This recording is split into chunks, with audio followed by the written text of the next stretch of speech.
ரூத்து அந்த அந்நிய பெண் விதவை, ஞாபகம் இருக்கா? அவளுக்கு ஒரு புருஷன் கிடைக்கலன்னா, அவள் திரும்ப இஸ்ரவேல் தேசத்தையே வரலன்னா, ஏன் பேசுறேன்னா, தாவீதின் மூலமா தான் மேசியா ராஜா வருவார்னு தேவன் சொன்னார்ல. தாவீதினுடைய பாட்டி தான் ரூத்து. ரூத் இல்லைன்னா தாவீது இல்லை. ரூத்தும் போவாசும் சேரலன்னா தாவீது இல்லை. அப்போ ஒரு அந்நிய பெண், ஒரு விதவை, எந்த சப்போர்ட்டும் இல்லாத பெண்ணுக்கு நல்ல ஒரு புருஷனை தேவன் நியமித்து வச்சு ஒன்றாய் சேர்க்கிறார். அவருடைய வல்லமை விதவிதமா பயன்படுத்துறாரு. சமுத்திரத்தை 2ஆய் பிளக்கவும் செய்வாரு, மாப்பிள்ளைய பார்த்தும் வைப்பாரு. வல்லமனா வெறும் வல்லம் அப்படி கிடையாது. என்னென்ன செஞ்சு அவருடைய திட்டத்தை அடுத்த கட்டம் கொண்டு போகணுமோ செய்வார் தேவன்.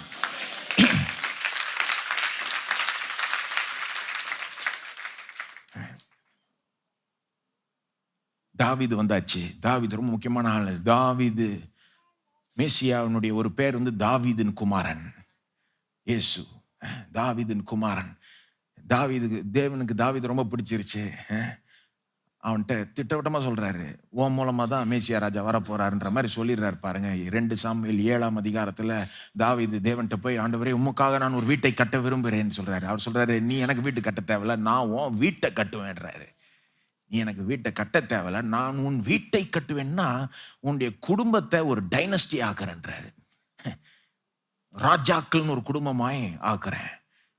உன் மகன்கள் வந்து ராஜாக்களா இருப்பாங்க. முக்கியமா உன் மகன், உன் மூலமாய் வருகிற ஒருத்தர் தான் உலகத்தை ஆள போகிறார், மேசியா ராஜாவாய் இயேசு கிறிஸ்துவை பற்றி அங்க சொல்றார். 2 சாமுவேல் 7ல் அவ்வளவு பெரிய ஒரு வாக்குத்தத்தத்தை கொடுக்கிறார் தாவீதுக்கு. தாவீது ஸ்டன்னாய் நிற்கிறான். ஆண்டவரே உம்முடைய கிருபை பெருசுன்னு அவரை துதிக்கிறான் பாருங்க.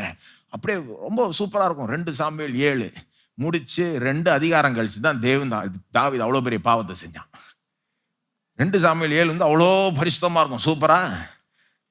இப்போதான் பெரிய வாக்குத்தத்தத்தை கொடுத்துருக்காரு, வா மூலமா மேசியா ராஜா வர போறாருன்ட்டு. 2 அதிகாரம் கழிச்சு விபச்சாரம், கொலை, ப்ரீமெடிடேட்டட் கோல்ட் பிளடட் மர்டர் தாவீது செய்கிறான்.